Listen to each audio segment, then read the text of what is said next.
हाँ जी, code file के अंदर आपका page life cycle dot ASPX लिखा हुआ है। इसको मैंने बताया कि इसको बाद में करते हैं, पहले ये दोनों डिफाइन कर लें। तो कोड फाइल डिफाइन कर रही है कि ये जो HTML फाइल है, इसका C# का कोड जिस फाइल में लिखना है वो कौन सी है। ठीक है, तो हम लोगों ने जब फाइल बनाते हैं तो उसकी दो फाइल्स होती हैं। जब पेज बनाया, एक है ASPX एंड एक है ASPX.CS।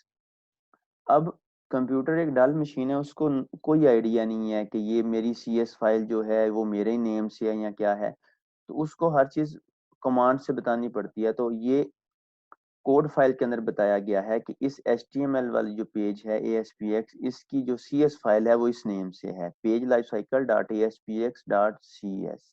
वो किसी और नेम से भी हो सकती है, तो इसलिए यहाँ बताया जाता है, पाथ दिया जाता है उसका। सेम डायरेक्टरी के अंदर है तो इसलिए स्टार्ट के ऊपर नहीं बताएंगे डायरेक्टरी कौन सी है। Then the last thing is inherits. Inherits बताती है कि इसकी क्लास कौन सी है। ये लिखा हुआ है पेज लाइफ साइकिल, अगर इसकी CS फाइल के अंदर जाके देखें तो ये इस फाइल के अंदर ये जो क्लास नेम लिखा हुआ है ये एक्चुअली यही नेम है जो यहाँ लिखा हुआ है। अगर मैं यहाँ से नेम चेंज करूंगा एरर आएगा, बट वही नेम में अगर मैं यहाँ भी लिख दूं XYZ उधर किया XYZ इधर किया तो कोई एरर नहीं आएगा। लास्ट थिंग जो रहती है वो ये है ऑटो इवेंट वायर अप क्या है। अच्छा, इधर चलते हैं। ये आपका पेज लाइफ साइकिल था, इसके अंदर डिफरेंट हम लोगों ने इवेंट्स बनाए थे। ये सारे के सारे पेज लाइफ साइकिल के इवेंट हैं। इनमें से ये एक इवेंट ऐसा था जो कि आपका एक्शन इवेंट था, जो कि बटन के क्लिक का इवेंट था, जिसको कंट्रोल इवेंट कहते हैं। अब बटन को कैसे पता चला कि ये जो 6-7 इवेंट बने हुए हैं मेरे वाला इवेंट यही है। उसने बटन क्लिक करने पे इसका कोड क्यों निकाल किया या इसका क्यों निकाल किया, उसको कैसे पता चला कि मेरा ये वाला इवेंट है। उसकी रीजन ये है कि मैंने जब बटन बनाया था तो मैंने यहाँ बटन के ऑन क्लिक के ऊपर डिफाइन किया था कि तुम्हारा क्लिक का इवेंट ये है, एक्शन इवेंट। ये देखें CMD बटन अंडरस्कोर क्लिक, और इधर नेम देखें CMD बटन अंडरस्कोर क्लिक। ठीक है, अब 1 मिनट में 1 मिनट में आया।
हाँ जी। अच्छा, डिस्कस हो रहा था कि बटन को किस तरह से पता चला कि उसका क्लिक इवेंट कौन सा है। तो ऑन क्लिक के अंदर ये डिफाइन था कि CMD बटन अंडरस्कोर क्लिक, कि ये वाला इवेंट जो है ये तुम्हारा है। जब बटन के ऊपर क्लिक होगा तो इस इवेंट को कॉल करना है। क्वेश्चन ये है कि बटन को तो चले पता चल गया, पेज को किस तरह से पता चला कि तुम्हारा पेज इनिट का, पेज लोड का, लोड कंप्लीट का इवेंट कौन सा है। ये थोड़ा सा शोर है पीछे से, एक्चुअली वो सामने लेंटर आज डलना है तो सामान वगैरह आ रहा है उनका। तो पेज को किस तरह से पता चला कि मैंने लोड के ऊपर ये कॉल करना है, प्री इनिट के ऊपर ये करना है, लोड कंप्लीट के ऊपर ये करना है, इनिट के ऊपर ये करना है। इसको जो पता चला ना वो ये ऑटो इवेंट वायर अप की वजह से पता चला। ऑटो इवेंट वायर अप उसको ये कहता है कि तुम्हारे पेज लाइफ साइकिल के जो इवेंट्स हैं ना, हमने उन्हीं नेम से बनाए हैं जो नेम प्री डिफाइंड है। प्री डिफाइंड है कि तुम इसका लोड का जो इवेंट है वो लोड के नेम से ही है, पेज अंडरस्कोर लोड। इसका जो प्री इनिट का इवेंट है वो पेज अंडरस्कोर प्री इनिट के नेम से है, ये प्री डिफाइंड है। इसका जो लोड कंप्लीट का इवेंट है वो पेज अंडरस्कोर लोड कंप्लीट के नेम से है। इसका जो इनिट का है वो पेज अंडरस्कोर इनिट के नेम से है। ये प्री डिफाइंड है। Auto event wire up is equal to true, वो इसको ये बताता है कि तुमने ऑटोमेटिकली अपने इवेंट्स को डिटेक्ट करना है उनके डिफॉल्ट नेम्स को यूज करते हुए। लाइक मैं इसको रन किया हम लोगों ने, अगर ब्राउजर, एक मिनट में ब्राउजर शेयर करता हूँ।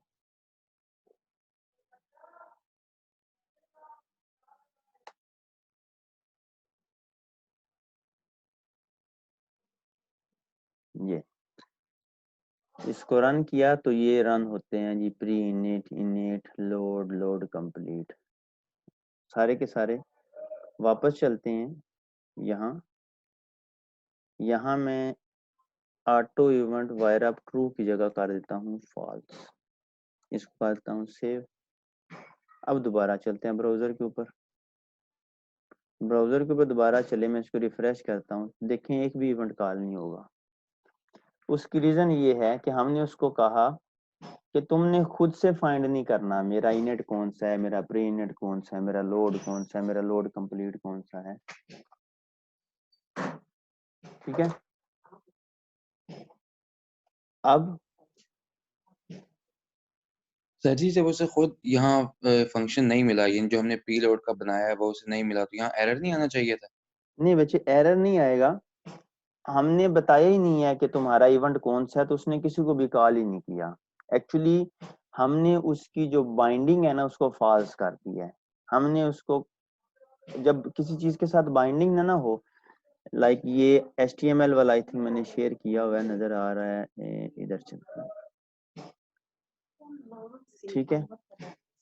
तो अगर मैं इसका ये खत्म कर दूं ना कि ऑन क्लिक पे कौन सा इवेंट कॉल करना है, बट यहाँ इवेंट रहे तो कोई एरर नहीं आता, क्योंकि उसने जब कॉल ही नहीं करना।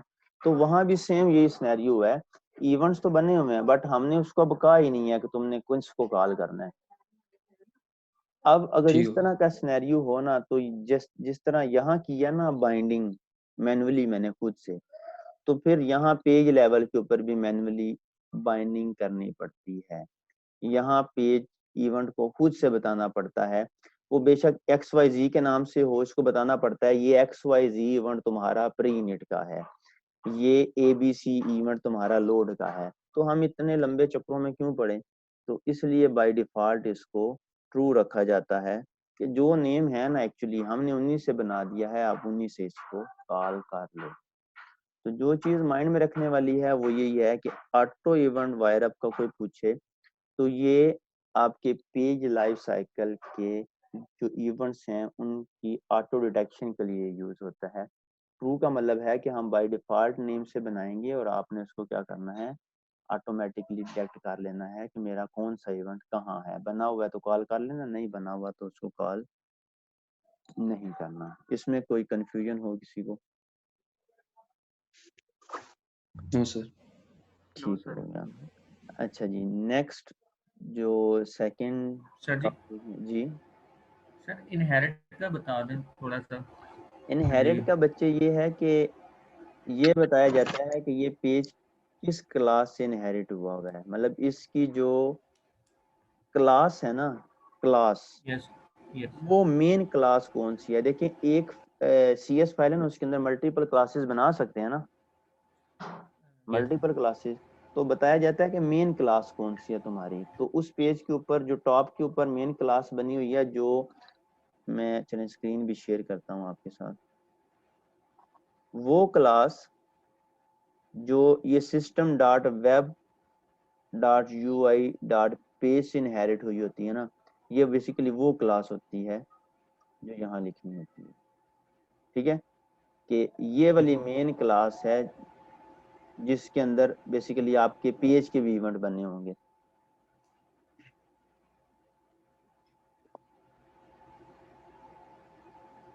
वापस चलते हैं उधर स्लाइड्स के ऊपर। अच्छा, नेक्स्ट जो टॉपिक है ना वो है आपका कंपाइलेशन। इसको एक्चुअली चीज क्या डिस्कस करनी है, बड़ी सिंपल है। अगर आप अच्छे से सुन लें, अच्छे से समझ लें, तो कंफ्यूजन जो है ना, एक मिनट मैसेज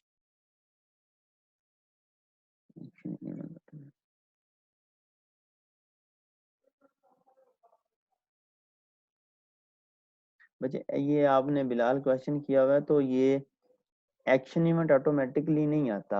एक्चुअली मैंने अभी आपको ना एक्शन इवेंट बनाना सिखाया ही नहीं हुआ, और मैंने लास्ट क्लास में कहा था कि ये जब बटन लगाना सिखाऊंगा ना तब आएगा इंशाल्लाह। मतलब नेक्स्ट जो class next same day Monday को होगी ना, उस वक्त हमने कंट्रोल्स करने हैं। कुछ स्टूडेंट्स ऐसे होंगे जिनको भी बोरिंग लग रहा होगा, क्योंकि अभी हम लोग बेसिकली बेस बना रहे हैं कि ये जो बैकएंड के ऊपर चीजें रन होती हैं ये क्या हैं। इंटरेस्टिंग बनेगा, कुछ को भी से इंटरेस्टिंग लग रहा होगा, कुछ को नहीं लग रहा होगा, बट जैसे ही सेकंड चैप्टर स्टार्ट होगा ना, तो इंटरेस्ट आपका जो है ना वो बढ़ना स्टार्ट हो जाएगा। थर्ड में तो वैसे ही मतलब जिनका इंटरेस्ट प्रोग्रामिंग में बन रहा है या बन गया होगा उनके लिए तो बहुत ज्यादा इंटरेस्टिंग होगा, बट सेकंड से इंटरेस्ट जो है ना वो आप कह लें 50-70% जो है वो इंक्रीज कर जाएगा आपका। तो सेकंड सर चैप्टर जी। वो मैंने पूछा ये था कि सर वो जब आपने HTML फाइल में कोड लिखा था बटन का हम्म, लास्ट क्लास में, जी तो जी वो जो कोड फाइल थी उसमें वो ऑटोमेटिकली लिखा हुआ आ रहा था कि ये जी मतलब कोड उसका है जी जी बटन का। तो मैं ये पूछ रहा था कि वो जब मैंने लिखा था HTML फाइल में तो मेरे पास वो ना ऑटोमेटिकली नहीं लिखा हुआ आ रहा था, जी, वो तो मुझे पता है, वो वो मैं मैंने खुद बताऊंगा किस लिखा था। तरह। हाँ, वो मैं बताऊंगा किस तरह से ऑटोमेटिकली आना है, इसलिए मैं बता रहा हूँ ना कि वो एक्चुअली मैंने अभी बताया ही नहीं है। वो जब सेकंड चैप्टर ठीक है सर। आएगा वहां भी बनाएंगे, थर्ड आएगा वहां भी बनाएंगे, तो वहां इंशाल्लाह वो कवर हो जाएगा। ठीक है सर, ठीक है, ओके। ठीक है, ओके। अच्छा जी, अब हम लोगों ने जिस चीज को डिस्कस करना है वो है कंपाइलेशन। दो सिनेरियोज हमने डिस्कस करने हैं कि कंपाइलेशन काम किस तरह से करती है, एंड इसके अंदर दो एरर आते हैं, सॉरी एक एरर आता है, और उस एरर को रिमूव करने की जो टू टेक्निक्स हैं वो क्या हैं। तो पहले इस इमेज को थोड़ा सा एक्सप्लोर करते हैं। अगर ये इमेज अच्छे से समझ आ जाती है ना, तो ये नेक्स्ट जो लगाएंगे ना 20 to 25 मिनट्स, ये बड़े इजीली आपके लिए रहेंगे, अच्छे से समझ आएगी। तो इसको जरा आपने अच्छे से अंडरस्टैंड करना है। मैं एक मिनट जरा स्क्रीन शॉट ले लूँ तब तक, एक दो आपकी अटेंडेंस। अच्छा, ये है कि अटेंडेंस ना मैं मोर देन वन टाइम लेता हूँ।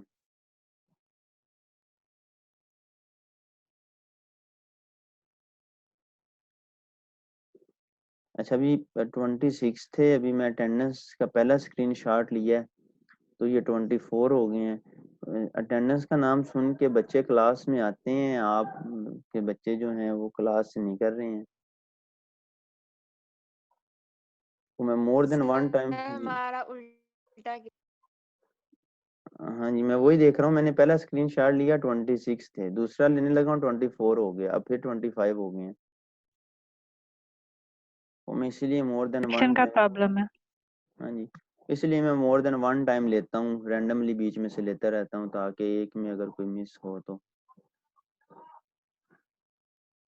और वैसे भी बता दो ना बच्चों को कि अटेंडेंस ले ली है।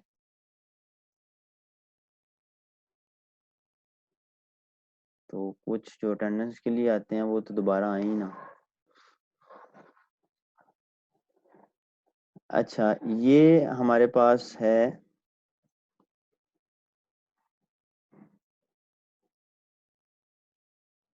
एक डायग्राम, इसके ऊपर लेफ्ट साइड के ऊपर अगर आप लोग देखें ना तो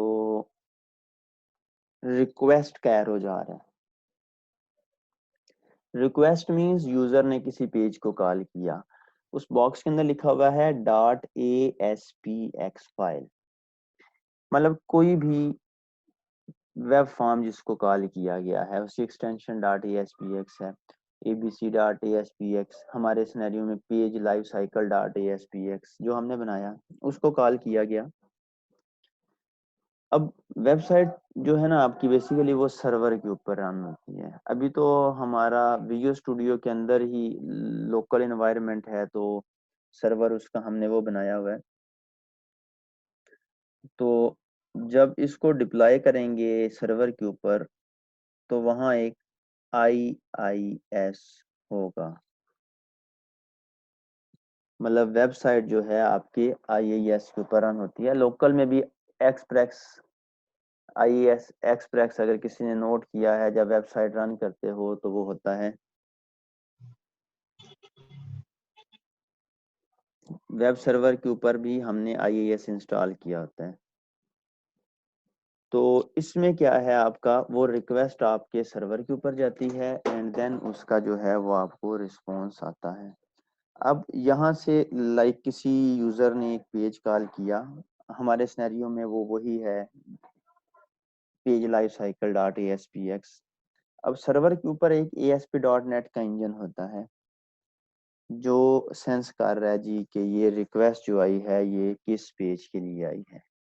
ठीक है, हमारे सिनेरियो में पेज लाइफ साइकिल है, उसने देखा जी पेज लाइफ साइकिल .aspx की आई है।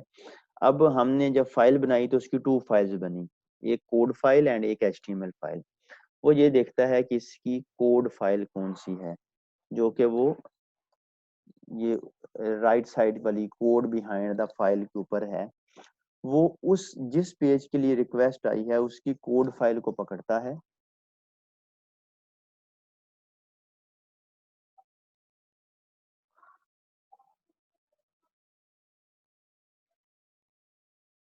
ठीक है बच्चे जिसका नेट का इशू है वो जितना पॉसिबल हो रहा है सुन ले, बाकी वीडियो लेक्चर्स तो अपलोड हो जाएंगे वो फिर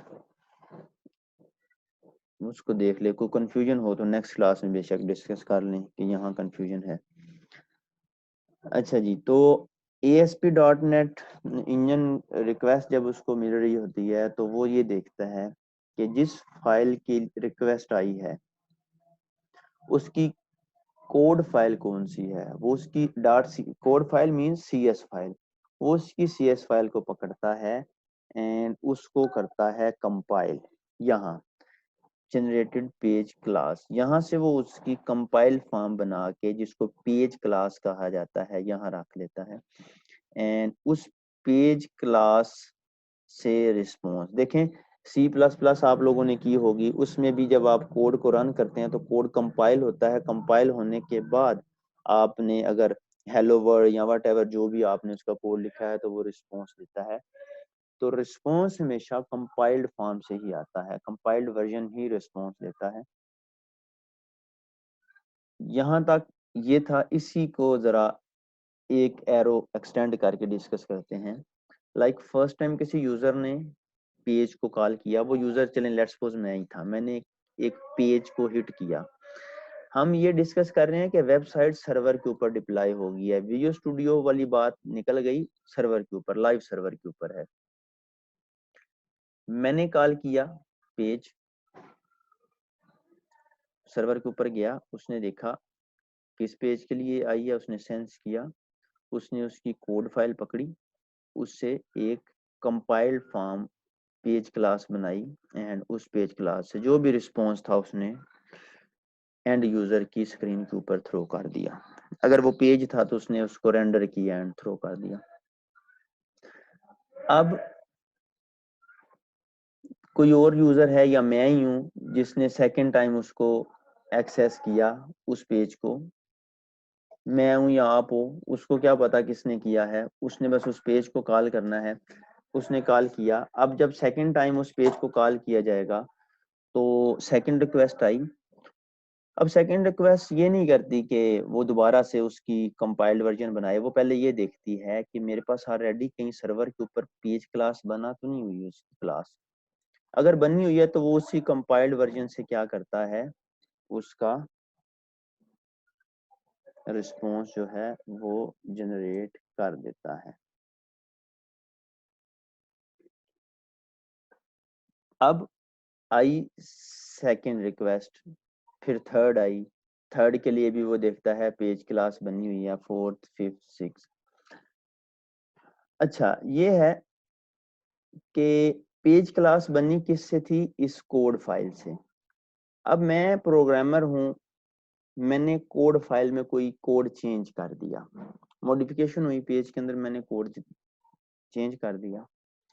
अब कोई 7, 8, 9, 10 कोई भी आगे वाला रिक्वेस्ट आई, उसने देखा पेज क्लास बनी हुई है, उसने पेज क्लास को जैसे ही यूज करने की कोशिश की, उसको पॉसिबल है कि उसको एरर आ जाए। क्यों? एक्चुअल कोड चेंज हो चुका है, पेज क्लास जो है वो ओल्डर वर्जन की बनी हुई है, यहाँ पे आएगा एरर। एरर आएगा, एरर आने के 100% चांसेस नहीं होते, क्योंकि आफ्टर स्पेसिफिक टाइम जो आपका सर्वर है वो रिफ्रेश कर देता है, आफ्टर स्पेसिफिक टाइम वो इसको डिस्ट्रॉय करके नहीं बना लेगा। तो पॉसिबल है कि अगर उस स्पेसिफिक टाइम के अंदर दोबारा किसी ने कॉल नहीं किया एंड जो नया यूजर आया उसके कॉल करने तक सर्वर ने इसको रीजनरेट कर दिया तो एरर नहीं आएगा, क्योंकि अपडेट हो चुकी है। बट यूजर ने उस वक्त कॉल कर लिया जब कोड चेंज हो चुका है बट पेज क्लास नहीं बनी, तो यूजर को आएगा एरर। वो F5 के ऊपर क्लिक करे, रिफ्रेश करेगा, उसको पॉसिबल है फिर एरर आए, फिर F5 के ऊपर क्लिक करेगा कि मैं रिफ्रेश करता हूँ एरर क्यों आ रहा है, फिर एरर आए, फिर वो 3-4 दफा के बाद फिर रिफ्रेश करेगा ना तो एरर नहीं आएगा। क्यों? वो बार बार रिफ्रेश कर रहा है, बार बार जब उसने रिफ्रेश किया तो सर्वर ये सेंस करता है कि मैं ट्राई करता हूँ इसकी पेज क्लास को दोबारा से बना के। जैसे ही वो पेज क्लास को दोबारा से बनाएगा, नए कोड से पेज क्लास बन जाएगी और रिस्पॉन्स आ जाएगा, एरर सॉल्व हो जाएगा। बट ये कोई रिलायबल वे नहीं है। पॉसिबल है कोई मतलब फॉरेन कंट्री का यूजर हो। हाँ जी मरियम, बच्चे पूछें। सर ये सेकंड रिक्वेस्ट जब सेंड करेंगे तो उसके लिए कोड फाइल नहीं मतलब ASP.NET लेगा? देखें, अगर तो पेज क्लास ऑलरेडी बनी हुई है ना, कोड फाइल का होना जरूरी है, डिलीट नहीं कर सकते ऊपर से। बट अगर पेज फाइल बनी हुई है आगे से, मतलब पेज क्लास कंपाइल्ड वर्जन बना हुआ है उसका, तो वो दोबारा से नहीं बनाता, वो बने हुए कोई यूज कर लेता है। अगर तो नहीं बना होगा तो बना के रख लेगा पेज क्लास कंपाइल्ड वर्जन, क्योंकि कंपाइल करने किए बगैर उसने रिस्पॉन्स देना ही नहीं है। अगर उसको ऑलरेडी कंपाइल वर्जन बना के कुछ देर के लिए सेव रखा जाता है सर्वर के ऊपर, सर्वर उसको मैनेज कर रहा होता है, नेक्स्ट टाइम जब आई तो दोबारा बनाने की बजाय उसी को यूज कर लिया, रिक्वेस्ट फास्ट होती है एज कम्पेयर टू के बनाओ फिर बनाओ फिर। तो अगर तो कोड पीछे से चेंज हो गया और पेज क्लास अभी रिफ्रेश नहीं हुई तो पॉसिबल है एरर आए, फिर वो रिफ्रेश करेगा तो वो एरर जो है वो उसका रिमूव हो जाएगा। ठीक है, अगर नहीं है तो मतलब अगर रिफ्रेश हो चुकी है तो वो उसका एरर जो है वो उसको नहीं आएगा। कोई कंफ्यूजन है तो बताएं, मैं बता दे एक्सप्लेन कर देता हूँ फिर। सर हो गया। ठीक हो गया। अच्छा, अब देखें, ये एक अच्छी अप्रोच तो नहीं है कि आपने उसको यूज किया, अपलोड किया एंड यूजर उसको रिफ्रेश करता है, फिर उसका एरर आता है। 1 मिनट में जरा एक कॉल कर लूँ, 1 मिनट वेट करें जरा।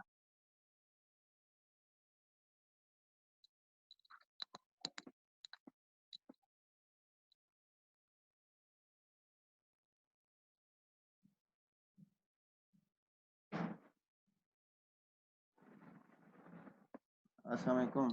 वालेकुम सलाम। अच्छा, कॉल इसलिए की थी कि मैं शायद थोड़ा लेट आऊँ, ज़्यादा तो नहीं। तो वो जो था ना मसला, वो सिग्नेचर वाला, तुम्हारी तरफ सिग्नल, 1 मिनट में जरा बाहर थोड़ा सा निकलता हूँ, मैं स्काइप से निकलता हूँ, मैं कर दिया ठीक है। मैंने कहा वो जो सिग्नेचर वाला इशू, वो सिग्नेचर वाला जो इशू था ना,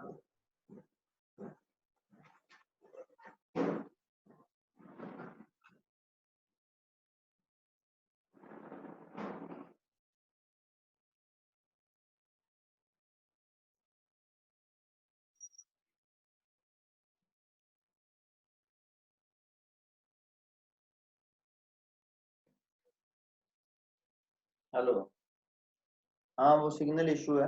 अच्छा, मैंने कहा वो सिग्नेचर के नंबर वाला जो इशू था ना, वो पता क्यों है? तूने ना एक चेक लगा देना है क्विक साइन के ऊपर। क्विक साइन के ऊपर चेक ये लगाना है कि अगर ऑलरेडी साइंड है ना, आपकी फाइल ऑलरेडी साइंड है, उसी केस को दोबारा से कॉल किया जाएगा तो सिग्नेचर बयान करना। तो पता क्या हो रहा है, वो साइन करने के बाद दोबारा उसको करता है तो सिग्नेचर नया बनता है।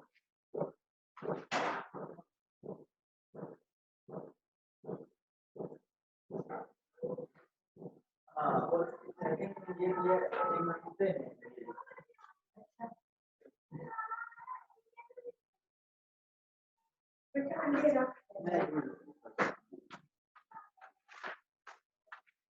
और सेकंड ये है,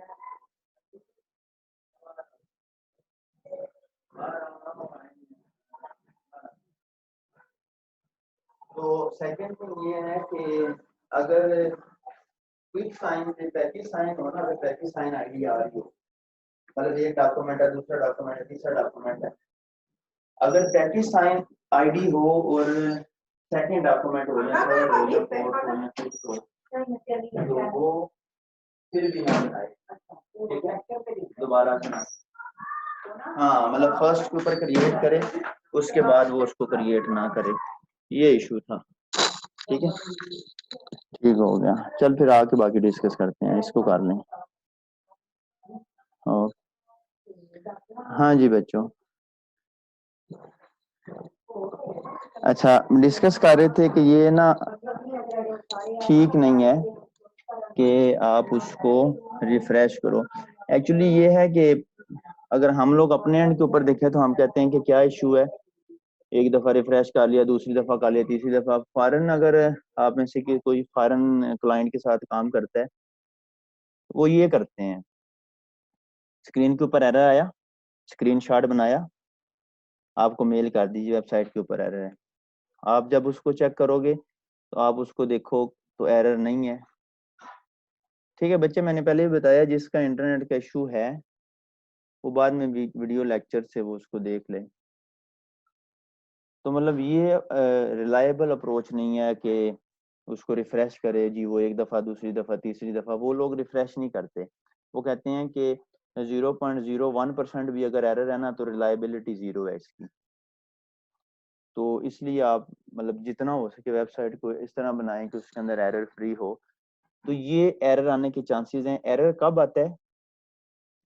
पहली चीज तो ये है कि एरर आता कब है। एरर तब आ सकता है कि page class older version code की बनी हो एंड प्रोग्रामर ने कोड अपडेट कर दिया हो। तो अगर पेज क्लास ऑलरेडी बनी हुई है, उसको कॉल किया जाए तो चांसेस हैं कि एरर आ जाए। इस एरर को रिजॉल्व कैसे किया जाता है? जस्ट एक कमांड है, दो टेक्निक्स हैं जिनमें फर्स्ट वन है इन प्लेस प्री कंपाइलेशन। ये करती क्या है पहले ये देख लें। इधर आए इसी स्लाइड के ऊपर, ये टेक्निक ये कहती है कि प्रोग्रामर ने अगर किसी फाइल की CS फाइल जो है कोड फाइल अपडेट की, तो वो सर्वर के ऊपर ना छोड़ दे के सर्वर कुछ टाइम के बाद उसको रिफ्रेश कर दे। उसने जैसे ही कोड फाइल अपडेट की, वो सर्वर के ऊपर एक कमांड रन करे। वो कमांड क्या करती है, जितनी भी वेबसाइट की पेज क्लासेस बनी हुई हैं सबको रिफ्रेश करके अपडेट कर देती है। अब ब्राउजर को वेट करने की जरूरत नहीं है या सर्वर को वेट करने की जरूरत नहीं है कि पेज क्लास बनेगी। प्रोग्रामर को पता है मैंने अभी कोड अपलोड किया, तो पेज क्लास अगर बनी हुई है तो ओल्डर वर्जन की बनी हुई होगी। वो सर्वर के ऊपर एक कमांड रन करेगा, उस कोड की नई पेज क्लास बन जाएगी। अब जब भी यूजर उसको कॉल करेगा तो नई पेज क्लास बनी हुई होगी, तो एरर नहीं आएगा। वो कमांड क्या है, ये एक छोटी सी कमांड है। इस कमांड को रन करने के लिए एक एग्जी रिक्वायर है, और उस एग्जी का नाम है ASP.NET_compiler। अब ये एग्जी होती कहाँ पे है, जहां भी आपने ASP.NET की वेबसाइट रन करनी है वहां .NET फ्रेमवर्क का इंस्टॉल होना कंपलसरी है, और वही वर्जन जिस वर्जन में आपका प्रोजेक्ट बना हुआ है। हमारा प्रोजेक्ट बना हुआ है 4.6.2, तो जिस भी मशीन के ऊपर इस वेबसाइट को रन करना है वहां ये रिक्वायर्ड है कि 4.6.2 .NET का फ्रेमवर्क इंस्टॉल हो। हम विजुअल स्टूडियो इंस्टॉल करते हैं तो उसके अंदर ये फ्रेमवर्क का पैकेज होता है .NET फ्रेमवर्क का, वो ऑटोमेटिकली इंस्टॉल हो जाता है। सर्वर वाले जब सर्वर आप लेते हैं तो उनको बताते हैं मुझे .NET के लिए चाहिए, तो वो भी आपको इंस्टॉल्ड ही देते हैं। ठीक है, अब हमें चाहिए ये एग्जी ASP.NET_compiler। ये पड़ी कहाँ होती है, ये लोकेशन है आपकी जहां आपका .NET फ्रेमवर्क वर्जन इंस्टॉल होता है। जरा इस लोकेशन को जाके देखते हैं कि वाकई ही यहाँ पे इंस्टॉल्ड है। तो मैं ड्राइव पे चलता हूँ, सी के अंदर विंडोज के अंदर Microsoft.NET। ये हर एक के लैपटॉप में होगा, जिसने विजुअल स्टूडियो इंस्टॉल किया हुआ है सबके। वहाँ फ्रेमवर्क लिखा हुआ था, यहाँ फ्रेमवर्क एंड 64। तो मोस्टली आजकल 64 बिट ऑपरेटिंग सिस्टम यूज हो रहे हैं, तो हम लोग 64 में ही चलते हैं। ये 32 है, ये 64 है, तो 64। अब 64 के अंदर .NET फ्रेमवर्क वर्जन 2 है, 3 है, 3.5 है, 4 है। हमारी वेबसाइट बनी हुई है 4.6.2, तो 4 सीरीज वाले जितने भी हैं वो वर्जन 4 में आ रहे हैं।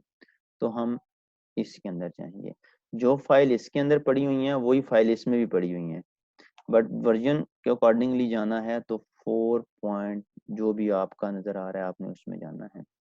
अब इसके अंदर एग्जी है ASP.NET_compiler, तो सर्च करते हैं ASP.NET_compiler। ये .exe इसलिए हिडन है कि नोन फाइल्स की एक्सटेंशन हिडन है मेरे सिस्टम के ऊपर, तो इसलिए ये नजर नहीं आ रही। तो ये एग्जी है।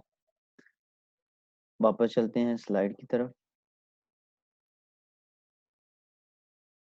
अब कमांड क्या है, सिंपली कमांड रन कैसे करनी है। इस कमांड को रन करने के लिए 2 types of command line use हो सकती हैं, एक आपकी विंडोज की और एक आपके विजुअल स्टूडियो की भी कमांड लाइन होती है। क्योंकि सर्वर के ऊपर रन करनी है तो सर्वर के ऊपर पॉसिबल है विजुअल स्टूडियो इंस्टॉल ना हो। वेबसाइट को रन करने के लिए विजुअल स्टूडियो रिक्वायर नहीं है, जो चीज रिक्वायर है वो है IIS। अगर आपके सिस्टम में IIS इंस्टॉल्ड है तो आप वेबसाइट को विदाउट विजुअल स्टूडियो भी रन कर सकते हो, और सर्वर के ऊपर ऐसे ही होता है, IIS से रन होती है ना कि विजुअल स्टूडियो से। Visual studio is not capable to run a website because हमने देखा है कि जब भी विजुअल स्टूडियो रन करते हैं तो IIS एक्सप्रेस रन हो जाता है, वो वेबसाइट को रन कर रहा होता है, तो विजुअल स्टूडियो नहीं रन कर रहा होता।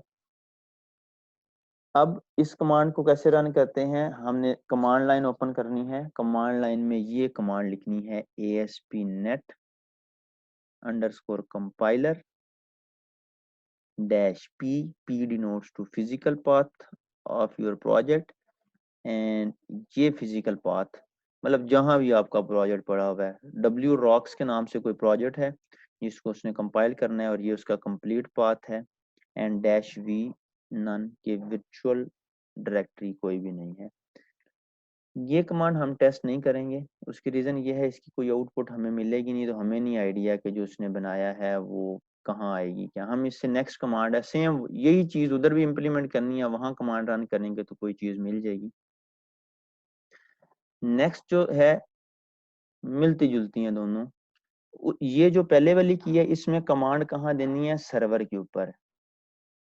प्रोग्रामर ने फाइल चेंज की सर्वर के ऊपर। सेकंड अप्रोच ये कहती है कि आप क्या करो, एक मिनट स्लाइड ही शेयर है ना, हाँ जी।